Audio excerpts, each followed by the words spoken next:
Incoherent response, were you even close to anything that could be considered a rational thought?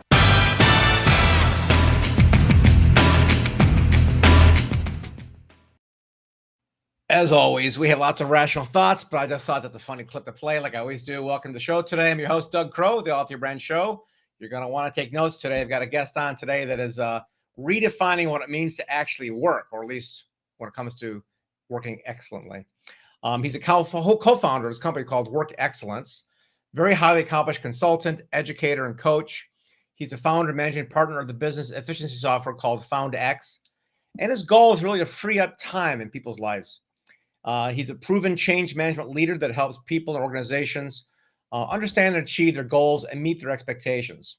He has expertise in strategic and operational planning, group facilitation, teaching and coaching teams, individuals, meeting management, and process optimization. That's a mouthful.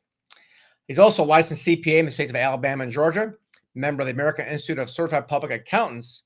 But most of all, he's a consultant. He knows how to take your work and make it excellent. So welcome to the show today, Mr. Brian Cain. Brian, how are you?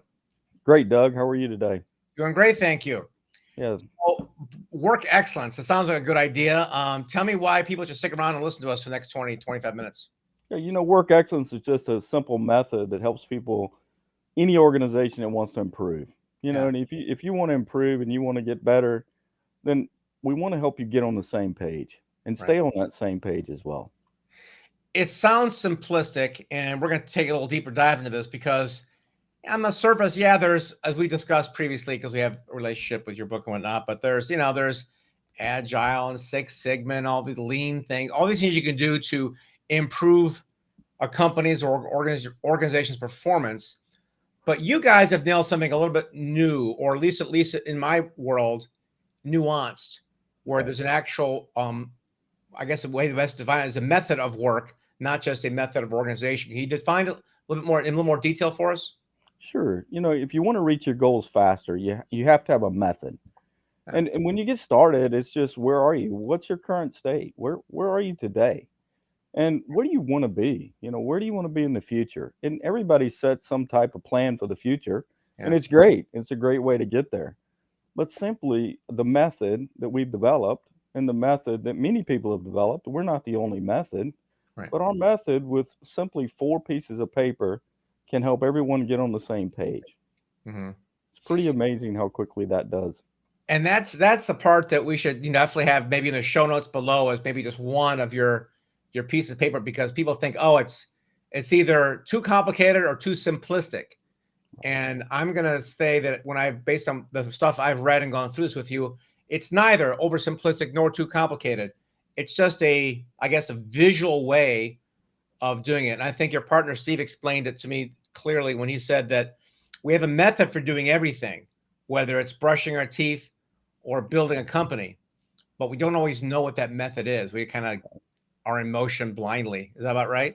That's true. Sometimes you think about a simple thing like brushing your teeth. Yeah. You maybe your parents taught you, or someone that was a leader in your life helped you learn how to brush your teeth, right?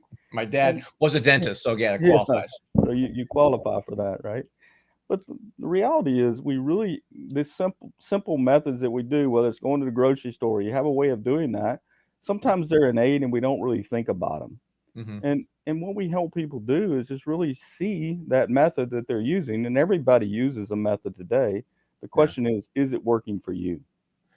And that's a part, I think, when I've studied other teams and organizations, large or small, and you nailed it with your book and your message and your company, is like you're getting on the same page. It's a common thing that people say, but do they really know what it means is the question. Well, we ask the question, where's the page? That's a simple question, right? Where is that page? Yeah. And people really don't have a page. They just say, we're not on the same page. We hear it every day. And we hear it more and more today about people are not on the same page. And especially with diverse groups of working individuals where we're in different parts. Some people are at home today. They're working from home. And some people are in the office, or maybe, it's just a hybrid where you're in and out, and some people are away all the time. And it really makes it more difficult to get and stay on the same page. And I know you guys have worked with, nonprofits and big Fortune 100 companies like Toyota and whatnot.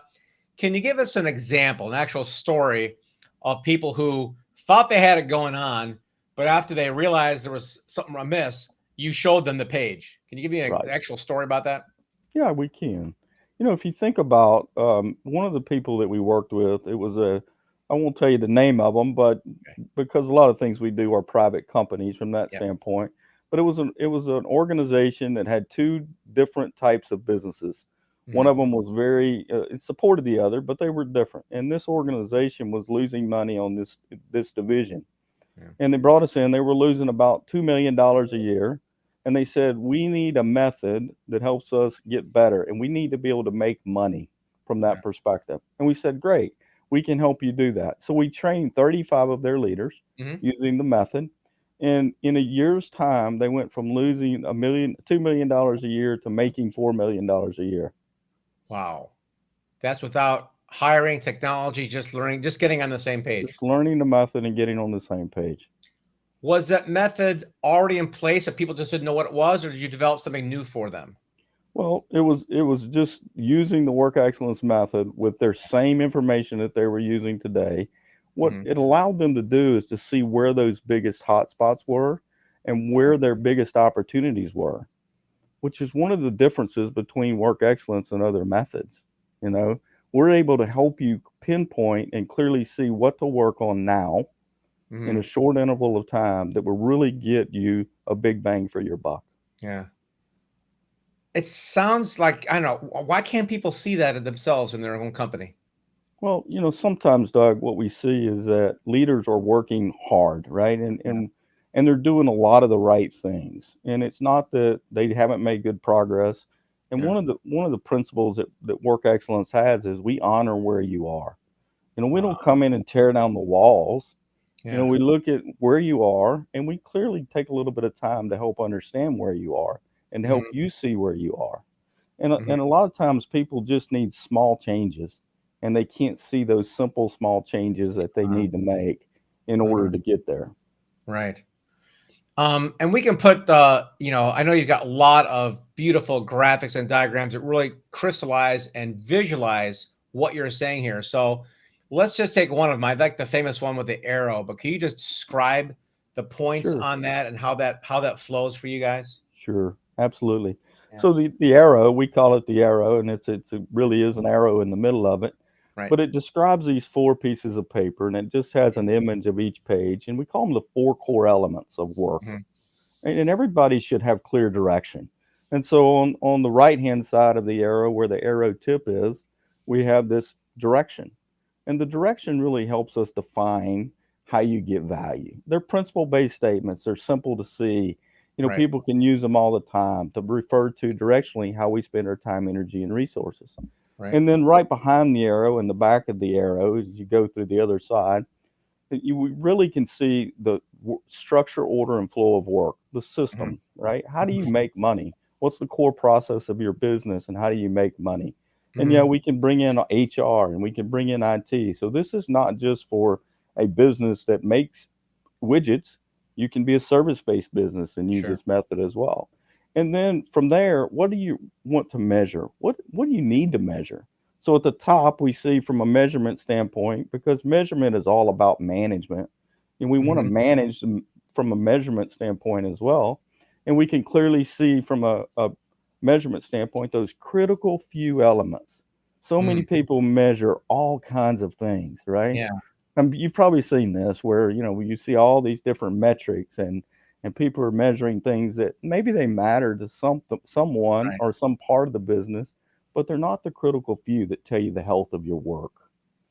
And once you have these 3 pages, you can clearly see from that perspective of Mm. what's not working. Is it a measure? Are you not aligned directionally? Are you not on the same page in the work that you're doing, in the structure, order, or flow of work?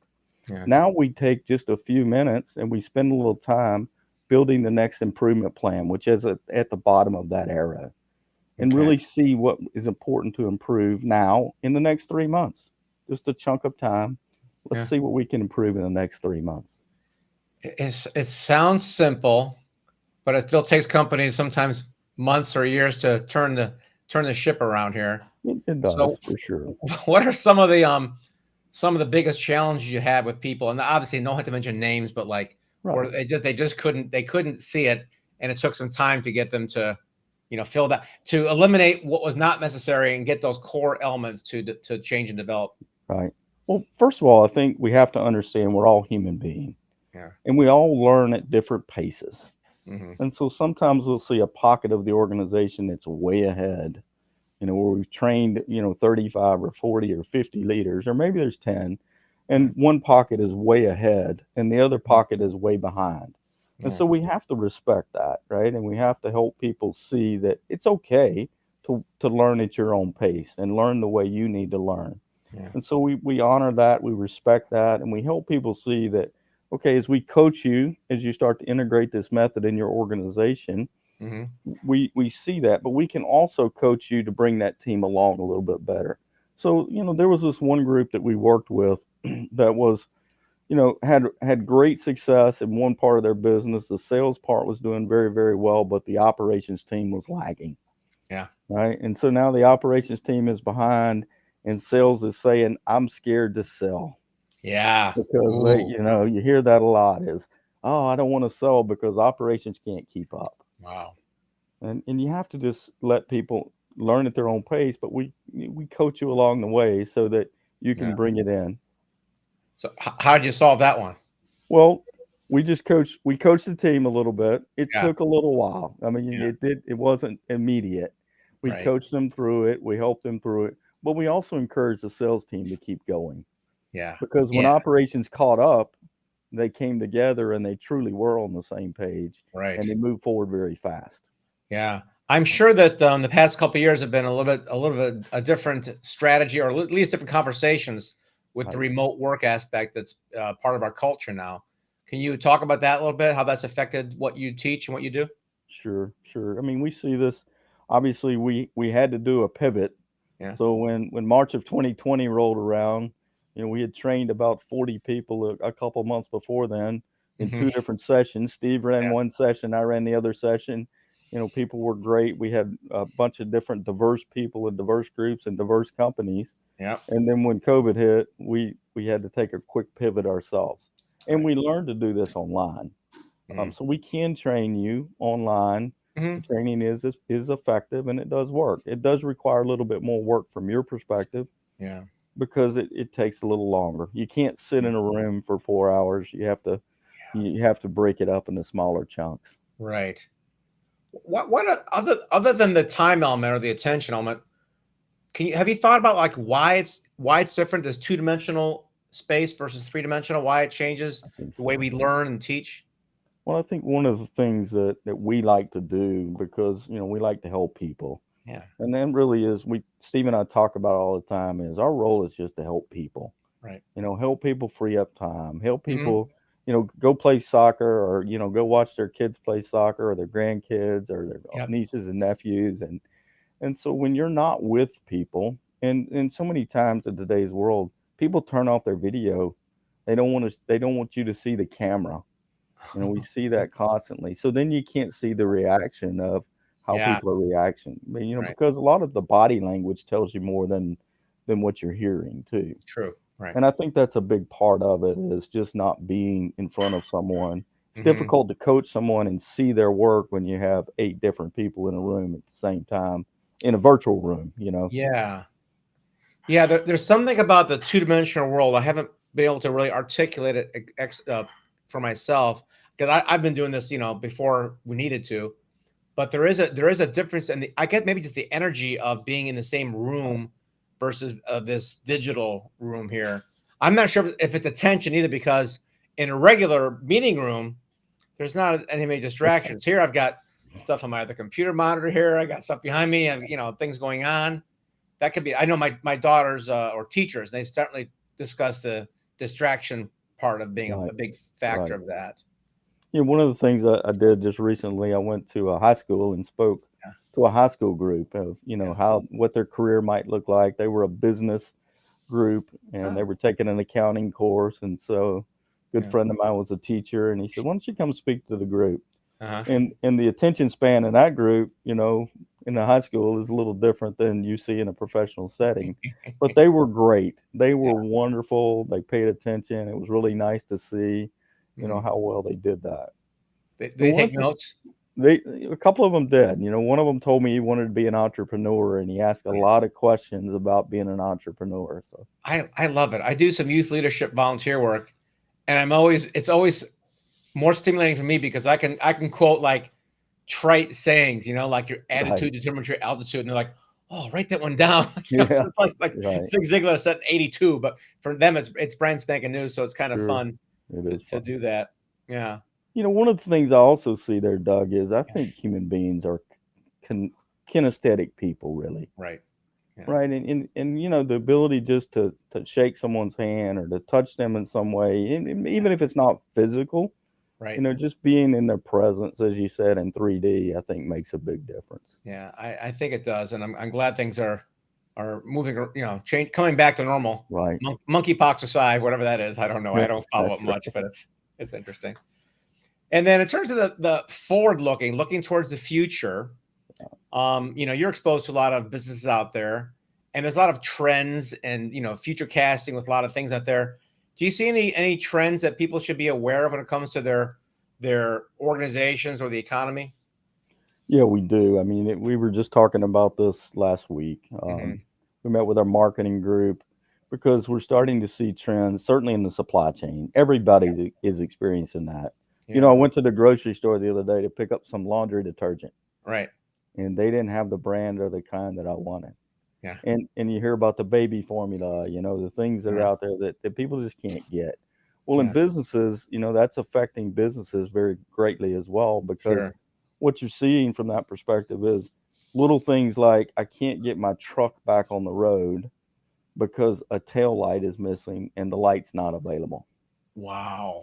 And of course you might get pulled over and written a $200 ticket or $2,000 ticket if you're driving a commercial vehicle, Sure. and that little things like that are just trending and trending and trending. And Yeah. what we're seeing is people, not only that, what we're also seeing is that economy is tightening a little bit, inflation is going up a little bit, and people are pulling back a little bit as well. And what we help people do and see is this is a great time to work on your business. Yeah. Right. Really, rather than working in your business, is how do you work on your business and help Hmm. solve some of those issues that are happening today, because the supply chain issues aren't going away anytime soon, right? Yeah. And we got to learn to deal differently with that and to see that differently. And the cost of payroll has gone up dramatically, and so you Right. need to really learn how to do things with less people. And it's not Sure. to fire people, but we just don't have enough labor force in the US as well either. I read a really in-depth article about the shortage of carpenters, of all things. And it's Right. like, when we went to school, there was a shop class, and then I Sure. recognized 10 years ago that they don't have them. Starting to come back a little bit now, but like Right.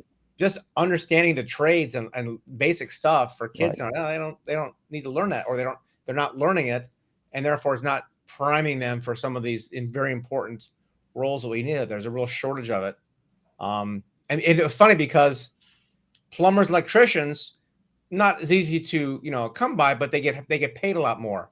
A guy Right. can come in and plumb a house in a day or two and make a lot more than a carpenter who takes a whole month or two to do it. So Sure. it was interesting in terms of the labor stuff.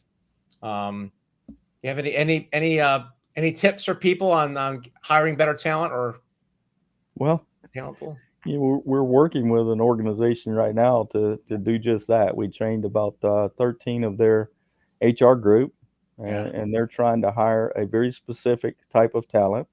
yeah, And they're trying to hire a good number of them, because they intend to grow very rapidly over the next uh-huh, 6 months, yeah, 6 years. They've got a long-term 6-year plan to grow very rapidly. And from that perspective, I think what we're seeing with people is they're spending more time on two things. One of them is the hiring process, making sure they right, get the right person and not just hiring to hire. And the second is the orientation process. hmm Doug, my daughter just graduated from a university last week, and great, So she started a new job today, or her first real Oh, professional job. yeah. She's working in a rehab facility for mental Nice. health. And Wow. so I said, how'd you like day one and day two and today is her day three? And Yeah. she said, Dad, we're going through orientation. Yeah. And I said, well, when does orientation end? She said, it's a week. Well, that's unusual, I think, to have somebody go through orientation for an entire week. Oh, really? But Okay. I think that's a good thing, you know, Yeah. for really to get people indoctrinated and really to spend 30 Sure. days, 90 days, spend a lot of time with that new talent because Yeah. they really need help and they want guidance and direction in the beginning. Yeah, absolutely. I had a person on the podcast a week or so ago, and we talked about this issue about the great resignation. These I don't know who comes up with Right. these terms, and they said something very insightful, which I love to get your take on. Because you always find what you're looking for, and if you read this stuff out there and you think there's a shortage, you're all you're going to see is a shortage. But if you don't believe that, you're only going to see good people. You might have to pilfer them from other companies, but you're going to find Right. the talent you want. And I Right. really love that attitude, in terms of hiring. Do you have a opinion about that? Yeah, we do. And it's not Yeah. necessarily about hiring, but Yeah. just about the premise itself. Yeah.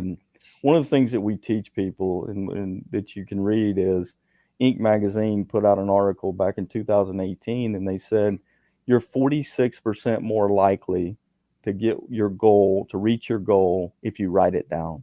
Yeah. Right. Right. And Right. but what they teach you, and all the great leadership coaches, people that are out there, Tony Robbins, Stephen Covey, they all Yeah. teach you the same thing: is you must believe and you must take action. Right. Right. And Yeah. that's what we teach people from this perspective as well, is just really say, hey, if you write down that goal, that future state of where you want to Mhm. be, you believe that you can get there, is you must take action. Right. And we help people take action through their improvement cycle, 3 months at a time, and then they continue to take that 3 month cycle, and they can really Right. reach their goals. Yeah. You know, Yeah, it's I keep thinking about belief and reality. And I had one friend of ours is he had a coconut business that served cruise ships and hospitality groups, right? His volume went down like 90% yeah, during the pandemic. And I have to get to the interview with him, but my friend said, yeah, he's invested that time to retool, rethink, and get ready right, for the return, right? So I think that, yeah, you don't have to necessarily ignore reality, but I think if you actually focus on the goal right, and maybe not necessarily the path, then the opportunities you'll figure a way out right. or through or over it.